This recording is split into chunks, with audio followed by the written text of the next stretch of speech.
All right, welcome back, my friends. This is going to be part 30 of my presentation on the flood and Noah's Ark. And in this one here, we're going to continue on with different types of fossils. And this is going to continue on into the next video also, but we're just going to look at all different types of things. And I'm just going to briefly give you a description of each one. Some of them I may go in a little bit deeper than others, more detailed. But it'll give you a good idea of the different types of fossils that they are. And so every time, we think of a fossil, we think of, strictly dinosaur bones and stuff like that. But there's all types of fossils. And I've got some fossils here behind me. And on my table right beside of me, I've got some fossils, mainly petrified wood and stuff like that. But I've got some other stuff also. But some of them I may show you later on in the presentation. But if you'll notice on the screen here, now don't worry about coalification. Went through that on the last couple videos. But if you'll notice the other one below that, petrifaction, boy, that's a tongue twister, or petrification. That's what I started to say. That's what I was thinking of on that first one. But it means petrified wood is what we're thinking of. Petrified wood. Now it's minerals, silica, replaced by turning to stone. The original material of the plant or animal, these fossils must form quickly before the body parts have time to decay.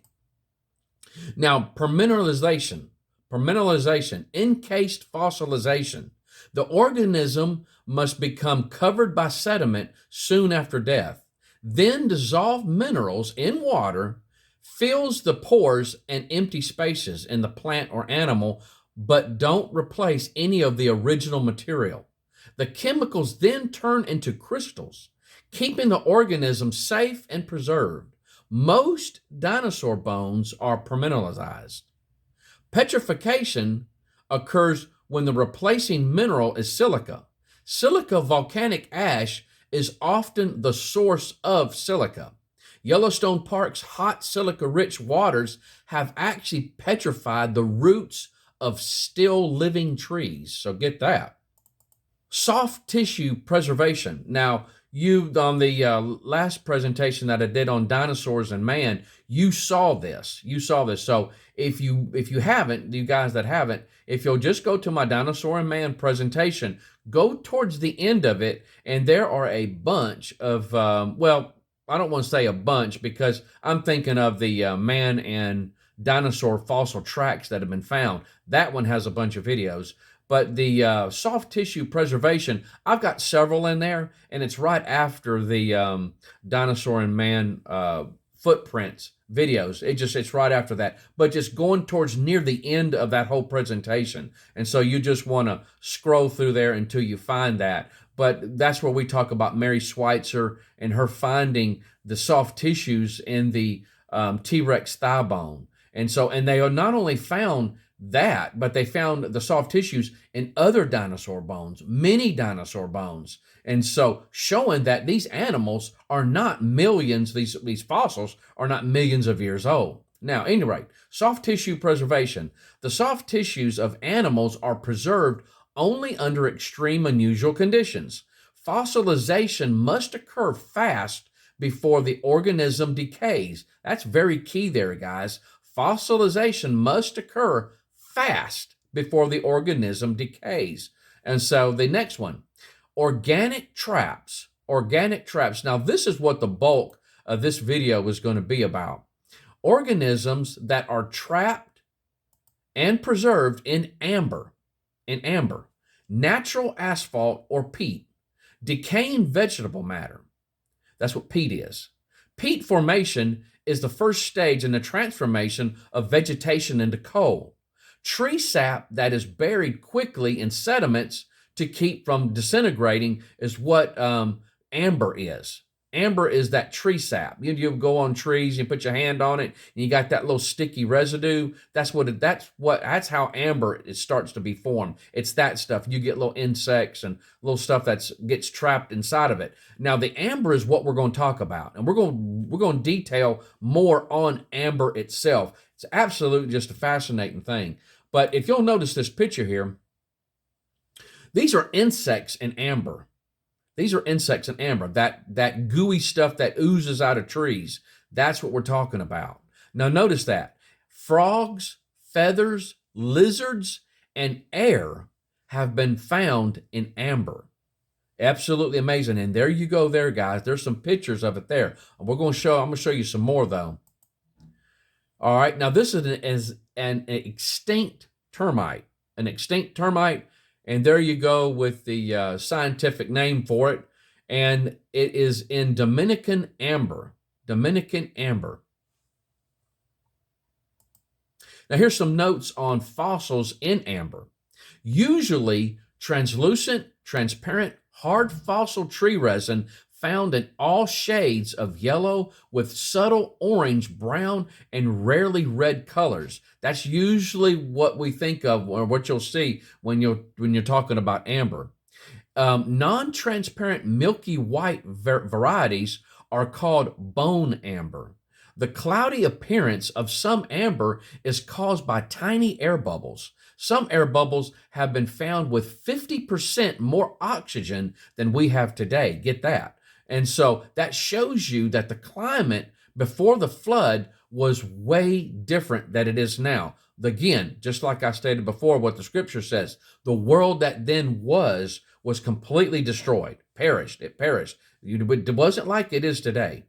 White, cloudy, non-transparent Baltic amber may contain as many as 900,000 minuscule air bubbles per square millimeter. Amber is an organic gemstone and has been used as jewelry since man first occupied Europe. Deeply colored translucent and transparent amber is a highly sought after thing. And so going on, it says, when rubbing amber, this is interesting, it becomes electrically charged and attracts other objects, pieces of straw, fluff, or dried leaves. The Greek word for amber is electron, is where we got our words electricity and electron. It was used in the earliest experiments on electricity. That's very interesting. When ignited, amber burns with a fragrant incense. The German word for amber, Bernstein, and the Dutch Barnstein is from burning stone. The English word comes from Arabic anbar. It has a melting point of 392 to 716 degrees Fahrenheit, but tends to burn rather than melt. And in this one here, you'll see right beside of this termite, these are little air bubbles. You see air bubbles kind of all the way through the thing. This is those air bubbles that they were talking about, that they were able to extract the oxygen, and in some cases that they were able to find that it had more oxygen than we have today. Now, this is an article from November 9th, 1987. It's called Putting on Ancient Airs. It's from Time Magazine, guys. Time Magazine. And that is on Putting on Ancient Airs, November 9th, 1987, page 82. Page 82. And so, again, this is this article here. And there you go, 50% more oxygen if you notice the highlighted area. And so if you guys want to freeze this and read it, it's just amazing. But analyzing, it said right there, analyzing tiny air bubbles trapped in bits of amber. What's up with that? And so showing you that something was different when when these things were formed. Now, going on with the notes, even though amber has been found throughout the world, even Antarctica, along the shores of the Baltic Sea, the main source of Baltic amber is a thin layer of sedimentary rock on a Swedish peninsula, 25 miles long, that that was discovered in the 1800s. Of the total amber from this deposit, 90% was mined directly from it, over 1 million pounds. The other 10% was eroded by storms and transported to other areas by glaciers or water. Depending on the number of air bubbles, amber can float. Clear Baltic amber sinks in fresh water, but is buoyant in salt water. Baltic amber has distinguishing characteristics rarely found in other types of amber. It commonly contains the tiny hairs that probably came from the male flowers of oak trees, and tiny pyrite crystals often fills cracks and inclusions, which means objects being included. Another feature found in Baltic amber is the white coating partly surrounding some insects inside the amber, believed to be from the liquids that escape from the decaying insects. Transparent amber is a natural magnifier, and when formed into a regularly curved surface and given a high polish, it can act as a lens. A clear piece of amber with a convex surface can concentrate the sun's rays. One ancient source suggests that such polished ambers were used as burning lenses. Very interesting what you learn about this stuff. Now, this right here is two typical pieces of Baltic amber. Now, this is before that's been worked on and polished and stuff like that, but pale yellow amber was preferred by the ancient Greeks and Etruscans. Opaque amber was especially fashionable in Imperial Rome. And so there you go there. There's pieces of that there. Now here's some that's been worked on. Female head pendants from a tomb in 740. Let's see, a tomb dating to the end of the 5th century BC.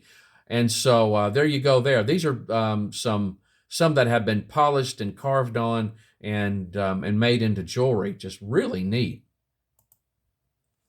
Going on, many other types of organisms are also found in amber, including spiders, bacteria, fungi, algae, slime molds, mosses, liverworts, parts of ferns, conifers, and flowering plants, protozoa, nematodes, rotifers, mollusks, worms, flowers, feathers, mushrooms, scorpions, small lizards, frogs, a crab, get that, a crab, a mole cricket that burrows into the ground, and the bones of a small mammal. Mammal hairs have also been found in Cretaceous amber from the age of the dinosaurs. It was even claimed that bacteria from the abdominal contents of an extinct bee preserved in Dominican amber were revived. Just recently, article from 2023, a small ammonite fossil was found in amber. Wow. One of the more interesting fossils found in amber is a tiny gecko foot with modern-looking toe pads that was discovered in an amber mine in Myanmar. A well-preserved whole gecko has been found in Baltic amber. The unique toe pads show little or no change from the geckos that are alive today. There are numerous amber-preserved limnetic arthropods, which are water beetles, water striders, and crustaceans. And microorganisms, bacteria, algae, I'm going to try that word, ciliates, testate, and amoebae, and rotifers. Some of those words are real tongue twisters to say the least, but I tried my best on them. All known amber-bearing beds are or have been associated with marine deposits. Get that, guys. That's key there, marine deposits. And so I got a little note down there on this marine deposit that says scientists estimate that 95% of the fossils in the rock record are shallow seafloor creatures, such as clams and corals. But going on there, it says indicating an inundation with salt water at some time in their past. A marine crustacean was found in amber at more than one location. Diverse marine diatoms, radiolarians, sponge spicules, bits of coral, foraminifera, and spineform, a larval echinoderm, have all been documented in the amber from southwest France. Amber is commonly found within coal or closely associated with it, mainly the low-ranked coal called lignite, a brown coal. This suggests that the resin requires some amount of heat and pressure to transform it to amber. And so, again, very interesting notes. And lastly here, a parasite preserved. Now, this is really interesting, guys. This is really interesting. This shows you that something happened on our planet beyond just your amber being formed from the tree sap just running down from a tree and catching something. Something happened. Something happened to these plants that bursted open that causes sap to just go everywhere. And so this right here is a really weird one. A parasite preserved in amber has scientists scratching their heads because it is a shark parasite. University of Warsaw paleontologist Kenneth Debates joked that this discovery is very hard to explain because there are not a lot of sharks living in trees. An evolutionary perspective sees little sense for the ocean life to show up in where? Forest. Some scientists suggest a scavenger dragged portions of a shark carcass to the tree, leaving behind the parasite. And so, what do I think? I think that the oceans overtook the land, and that's how you got this shark parasite. And so, the oceans were all over the place. Trees were busted up. It was a absolutely catastrophic event that caused the land and the sea to mix together.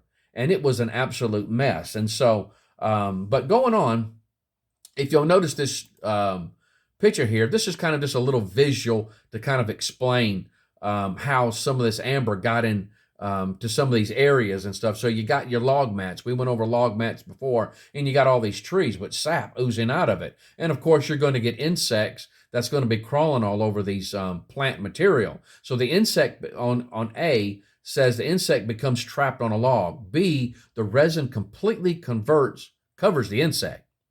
And then C, you got these the amber falls off and goes down into the ocean or into the water, and then the resin and the insect get incorporated into the sediment. It's just with layers of other sediment material laying on top of it, and then it gets trapped in there.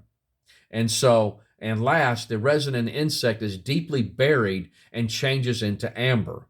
And so there you go there. And so, but we'll stop right there.